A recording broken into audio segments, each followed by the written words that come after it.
estava assim, meio na dúvida, né? Assim, eu estava falando com uma amiga minha. Fui chamada, convidada para falar uns poemas de Francisco Espinhara e estava meio com medo, né? Não sei, estava ainda na dúvida. E aí ela disse, eu tenho um livro com uma dedicatória dele aqui em casa. Quero ver, está emocionada, né? Quero ver, quero ver. O livro é esse aqui.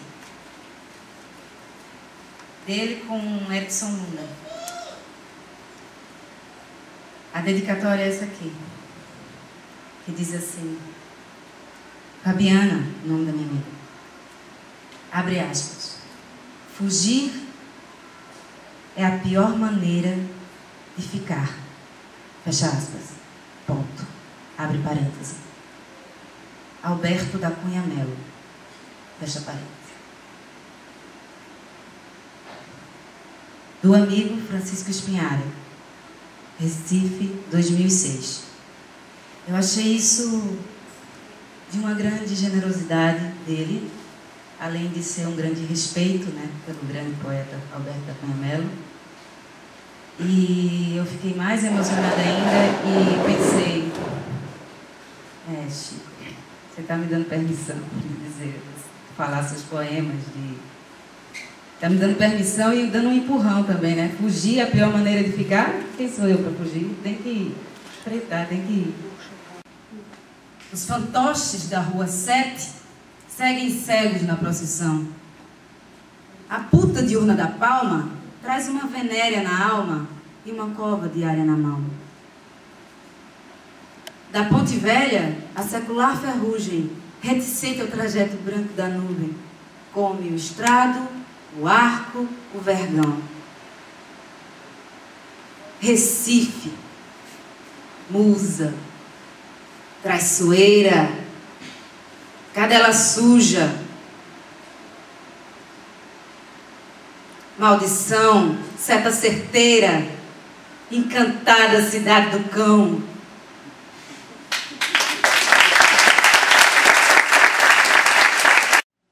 Roupa de baixo? Não tinha, não queria, não tinha pra quê. Não precisava, não usava. Gostava era de ficar à vontade, vestido de short ou saia, vestido ou calça, roçado, perna com perna, de andada até a praia. E da esquina voltava, com os trocados, os trapos e as estrelas que a noite anterior lhe renderam. Nem todas as mães são santas, nem todas as santas são mães. Mas de quedas, prantos e sóis soluçantes, as colinas de mães solteiras fervilham neste instante. Ó vós que ainda tendes dentro da noite o choro fino, a febre e os miúdos braços, ainda é tempo de agarrar-vos ao pequeno troféu e contra as manhãs raivosas vestir os filhos, esquentar o leite e não perder a esperança, né? Aí lá vem Chico, né? Francisco vai falar assim.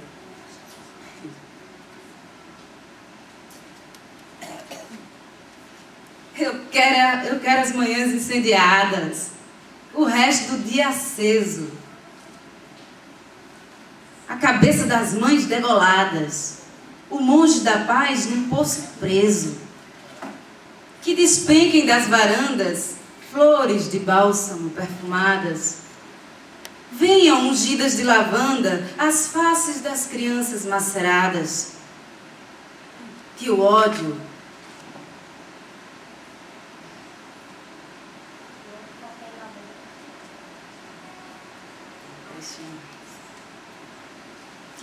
atropele o amor, não se dê a paz morada. O mundo seja um barril de dor a rolar incessantemente pela escada.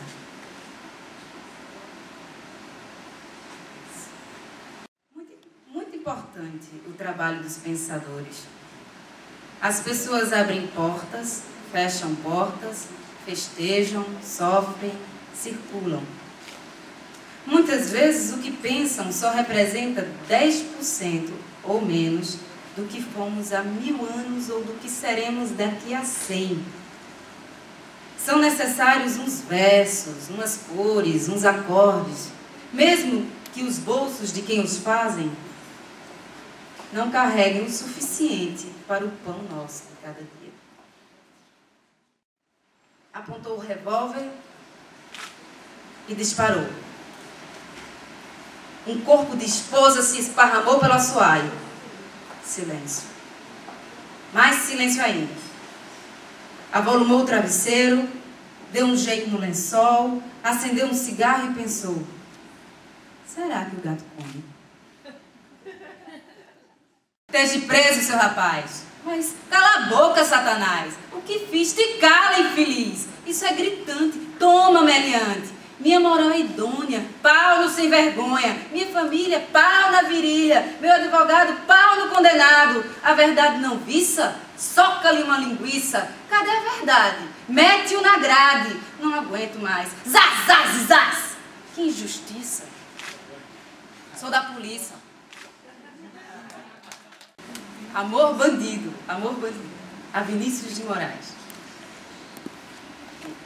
Para se viver um grande amor, tem que se lambuzar na densidade rala da bosta da pessoa amada e trazer a textura azeda do seu vômito ao redor do coração, ou mesmo cuidar carinhosamente dos hematomas noturnos contraídos pela amadazinha em face exposta aos brutos. E, se não for assim, nunca se viverá um grande amor. Olívia, minha parceira, vem cá, vamos. O céu é todo azul e brinca ao meu olhar, e Deus onde andará, e Deus onde andará? Será que se escondeu ou foge aos olhos meus? E Deus onde andará, e Deus onde andará? O céu é todo azul e brinca ao meu olhar, e Deus onde andará, e Deus onde andará? Será que se escondeu ou foge aos olhos meus? E Deus onde andará, e Deus onde andará?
E o céu é todo azul e brinca ao meu olhar, e Deus onde andará, e Deus onde andará? Será que se escondeu ou foge aos olhos meus? E Deus onde andará, e Deus onde andará?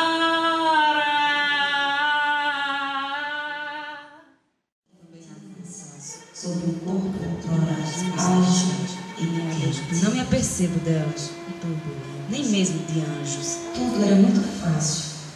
Não era uma questão de um abrir e fechar de olhos, mas de um abrir e fechar de pernas. Era assim.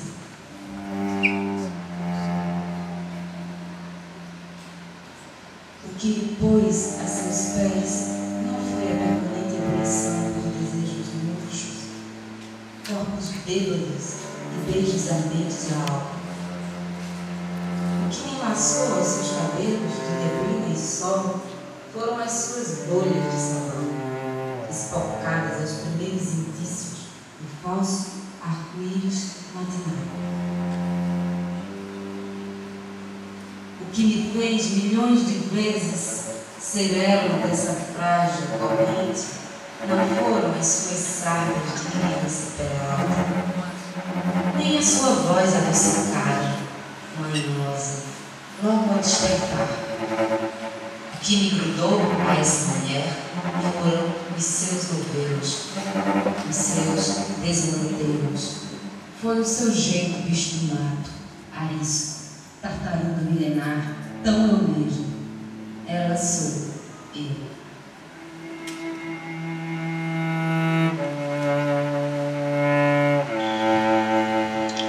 As tatuagens não estão na pele nem na alma. Estão cravadas ao seu tempo.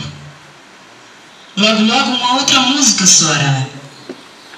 Elas deixarão de ser apenas ornatos. Serão testemunhas de outras vozes, de outros olhos mais argutos, ou mesmo murcharão quietinhas sobre um corpo outrora ágil e quente.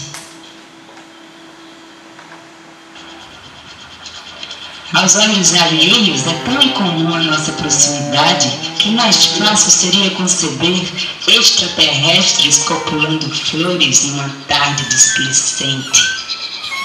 Como aceitar que no âmago das nossas disparidades haja um anjo que nos celebra e une a impor uma nova ordem? Não me tocam tais considerações. Não me apercebo delas, nem mesmo de anjos.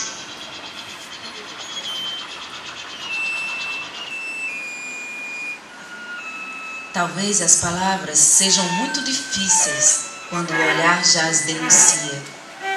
Talvez as mãos tragam em si todas as propriedades do sentir, ou talvez calar a voz expresse exatamente o que se sente. Posto o silêncio, guardar intactos os medos e os segredos da alma, sem as máculas do desgaste no repulso das palavras. Eu, por mim, falo e sinto muito. Sei que a desejo. Talvez a ame. Talvez. Sei que sabe disso e desfaço a dúvida multiplicando-a por muitas e muitas vezes para eliminar a água excelente que transborda coração abaixo. Se no azul também há cansaço, imagine em águas turvas e turbulentas.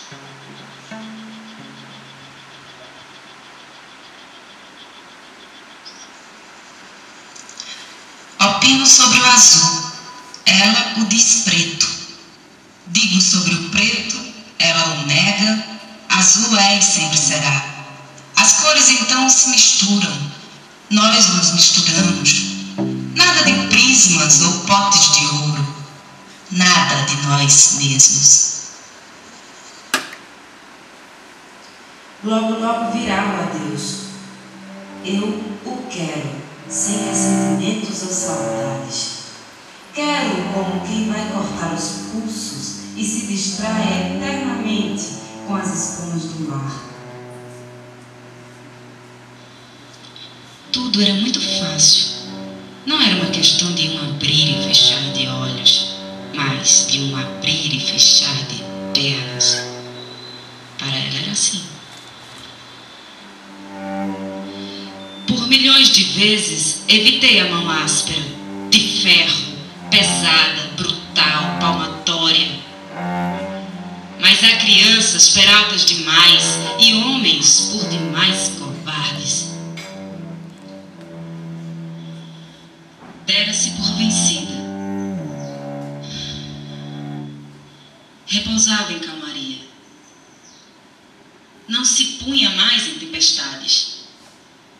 Fui Fui ao seu encontro, milhares de raios me fulminaram. Esquecera de fechar a porta, as pernas, as comportas. Algo em si apenas cochilara. Quando o olhar repousava em calmaria. Ela o nega, talvez as mãos não se punha mais todas as passageadas se misturam.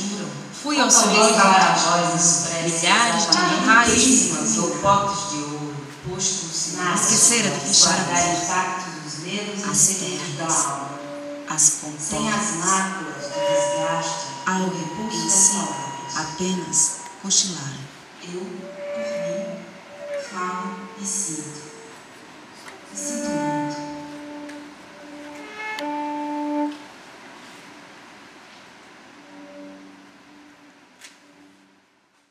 Agora, eu vou fazer outra homenagem a Francisco Espinhaga. Em homenagem a Francisco Espinhaga, em homenagem ao seu poema que eu disse agora há pouco, Recife, Musa, Maldição, Cadela Suja, Traiçoeira, Seta Certeira, Encantada Cidade do Cão, em homenagem ao Cão de Olhos Amarelos, de Alberto da Cunha Melo, em homenagem a todos os cães que nos ladram e aos que somos.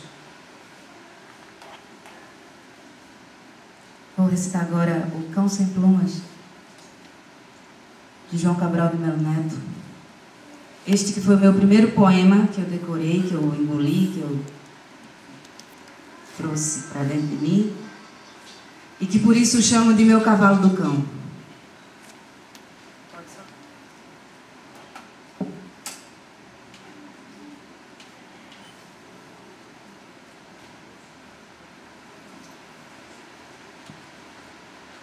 O máximo que puderam, o Vila Nova até tentou.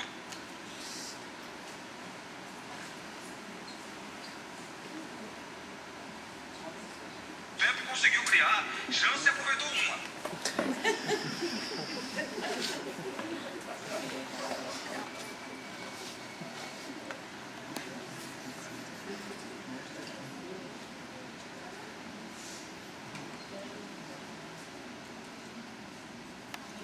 A cidade é passada por um rio, como uma rua é passada por um cachorro, uma fruta por uma espada. O rio ora lembrava a língua mansa de um cão, ora o ventre triste de um cão, ora o outro rio, de aquoso pano sujo, dos olhos de um cão. Aquele rio era como um cão sem plumas. Nada sabia da chuva azul, da fonte cor-de-rosa, da água do copo de água, da água do cântaro, dos peixes de água, da brisa na água. Sabia dos caranguejos de lodo e ferrugem, sabia da lama como de uma mucosa, devia saber dos povos. Sabia seguramente da mulher febril que habita as ostras. Ele tinha algo então da estagnação de um louco.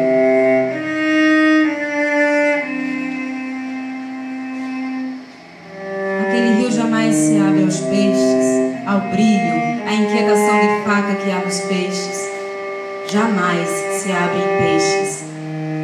Abre-se em flores pobres e negras como negros. Abre-se numa flora suja e mais mendiga como são os mendigos negros. Abre-se em flores.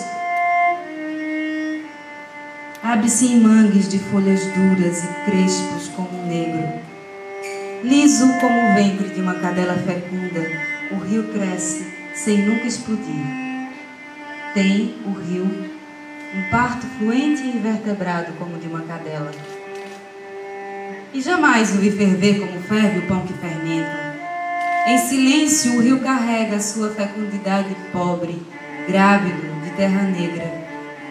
Em silêncio se dá, em capas de terra negra, em botinas ou luvas de terra negra, para o pé ou a mão que mergulha. E como às vezes passa com os cães, parecia o rio estagnar-se. Suas águas fluíam então, mas densas e mornas, fluíam como as ondas, densas e mornas de uma cobra. Ele tinha algo então da estagnação de um louco, algo da estagnação do hospital, da penitenciária, dos asilos, da vida suja e abafada, de roupa suja e abafada por onde se veio arrastando, algo da estagnação dos palácios cariados comidos de mofo e erva de passarinho, algo da estagnação das árvores obesas pingando os 1000 açúcares das salas de jantar pernambucanas por onde se veio arrastando. É nelas, mas de costas para o rio, que as grandes famílias espirituais da cidade chocam os ovos gordos de sua prosa. Na paz redonda das cozinhas, ei-las a revolver viciosamente seus caldeirões de preguiça viscosa. Seria a água daquele rio fruta de alguma árvore? Por que parecia aquela uma água madura? Por que sobre ela sempre, como que iam pousar moscas? Aquele rio saltou alegre em alguma parte. Foi canção ou fonte em alguma parte. Por que seus olhos vinham pintados de azul nos mapas? Entre a paisagem o rio fluía como uma espada de líquido espesso, como um cão humilde e espesso. Entre a paisagem fluía de homens plantados na lama, de casas de lama plantadas em ilhas, coaguladas na lama, paisagem de anfíbio, de lama e lama. A cidade é fecundada por aquela espada que se derrama, por aquela úmida gengiva de espada. No extremo do rio, o mar se estendia como camisa ou lençol sobre os seus esqueletos de areia lavada. Como o rio era um cachorro, o mar podia ser uma bandeira azul e branca desdobrada no extremo do pulso ou do mastro do rio. Uma bandeira que tivesse dentes, que o mar está sempre com seus dentes e seu sabão roendo suas praias. Uma bandeira que tivesse dentes, como um poeta puro polindo esqueletos, um roedor puro, um polícia puro elaborando esqueletos. O mar, com afã, está sempre outra vez lavando o seu puro esqueleto de areia. O mar e seu incenso, o mar e seus ácidos, o mar e a boca de seus ácidos, o mar e seu estômago que come e se come, o mar e sua carne vidrada de estátua, seu silêncio alcançado à custa de sempre dizer a mesma coisa. O mar e seu tão puro professor de geometria. O rio teme aquele mar, como um cachorro teme uma porta entretanto aberta, como um mendigo a igreja aparentemente aberta. Primeiro o mar devolve o rio, fecha o mar ao rio com seus brancos lençóis. O mar se fecha a tudo que no rio são flores de terra, imagem de cão ou mendigo. Depois o mar invade o rio. Quer o mar destruir no rio suas flores de terra inchada, tudo que nessa terra pode crescer e explodir, como uma ilha, uma fruta. Mas antes de ir ao mar, o rio se detém em mangues de água parada. Junta-se o rio a outros rios. Juntos, todos os rios preparam a sua luta de água parada, a sua luta de fruta parada. Como o rio era um cachorro, como o mar era uma bandeira, aqueles mangues são uma enorme fruta. A mesma máquina paciente e útil de uma fruta, a mesma força invencível e anônima de uma fruta, trabalhando ainda o seu açúcar depois de cortado. Como gota a gota até uma nova planta, gota a gota até as coroas de terra, gota a gota. Aquele rio está na memória como um cão vivo dentro de uma sala, como um cão vivo dentro de um bolso, como um cão vivo debaixo dos lençóis, debaixo da camisa, da pele. Um cão, porque vive, é agudo. O que vive não entorpece, o que vive fere. O homem, porque vive, choca com o que vive. Viver é ir entre o que vive. O que vive incomoda de vida, o silêncio, o corpo que sonhou cortar-se roupas de nuvens. O que vive choca, tem dentes, arestas, é espesso. O que vive é espesso como um cão, um homem, como aquele rio, como todo real é espesso. Aquele rio é espesso e real. Espesso como uma maçã é espessa. Como um cachorro é mais espesso do que uma maçã. Como é mais espesso o sangue de um cachorro do que o próprio cachorro? Como é mais espesso o homem do que o sangue de um cachorro? Como é muito mais espesso o sangue de um homem do que o sonho de um homem? Espesso como uma maçã é espessa. Como uma maçã é muito mais espessa se um homem a come do que se um homem a vê. Como é ainda mais espessa se a fome a come. Como é ainda muito mais espessa se não a pode comer a fome que a vê. Aquele rio é espesso como o real mais espesso. Espesso por sua paisagem espessa, onde a fome estende seus batalhões de secretas e íntimas formigas. E espesso por sua fábula espessa, pelo fluir de suas geleias de terra, ao parir as suas ilhas negras de terra. Porque é muito mais espessa a vida que se desdobra em mais vida. Como uma fruta é mais espessa que uma flor. Como uma árvore é mais espessa que uma semente. Como uma flor é mais espessa que sua árvore, etc, etc.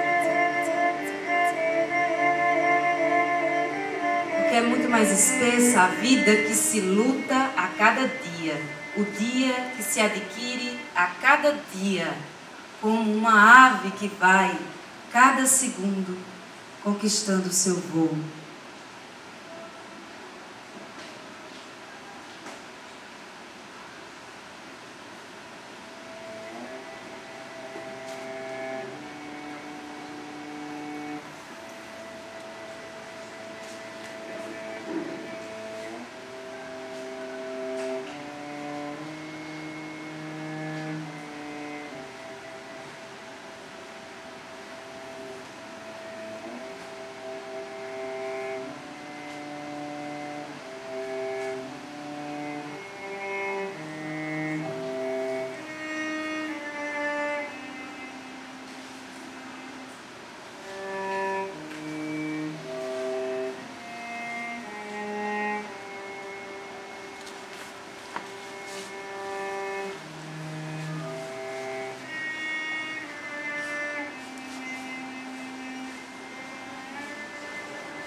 Mais que especial aqui da Olívia. Vamos agradecer a Cida Pedrosa.